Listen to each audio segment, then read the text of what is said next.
Akala mo siguro di ka mababawian nung minimensyo mo sa liga. Nag-costume ng pang-ispakol.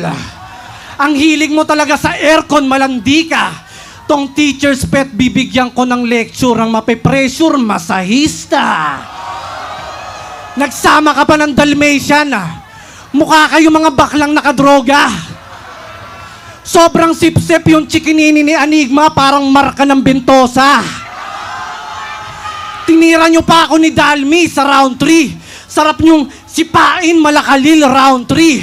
Paanong maniniwala sa'yo ang dami mong videos na sa muka meron kang panty. Madalas na nga mawala ng boses si Arik tapos yung spokesperson pa husky. Di sa'yo bagay maging therapist, kala mo ang bangis at ang sexy mo.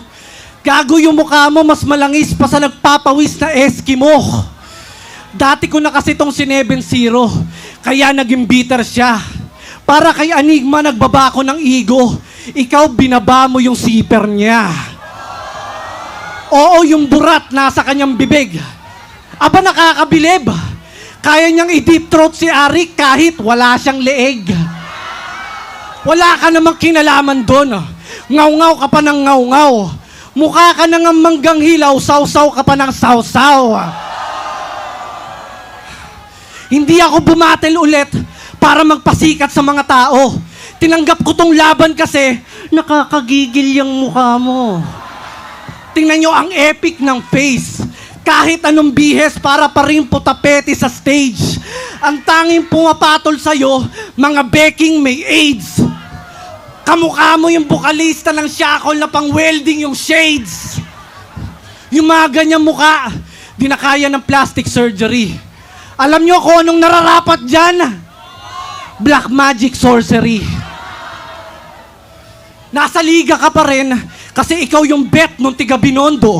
Habang ako tinanggal kasi naging threat ako sa negosyo.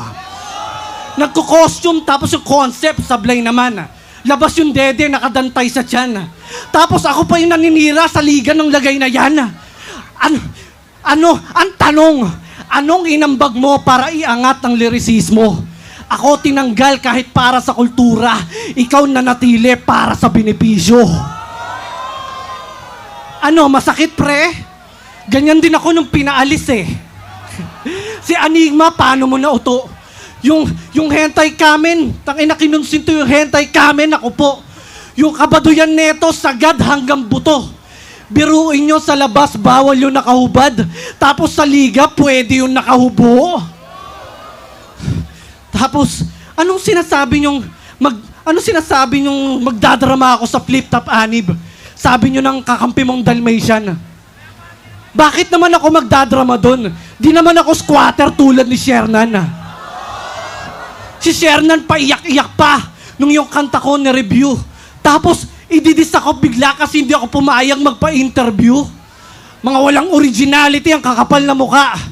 Gaya-gaya na nga si Shernan, tangina ginaya mo pa. Kinopya mo yung nangungopya. Estilo mo sa kanya mo hinubog. Para kanyang anak sa labas na sa kalsada lang pinulot. Ngayon sa muli natin pagtutuos ay para kang bangkay na hinugot habang inuuod. Junior ka nung top 2 sa views na matagal ko nang tinupok. Pangalawang version ka nung pangalawa na tinambakan ko at binurot. Ngayon parehas na talaga kayong dalawa. 2 beses kong dinurog.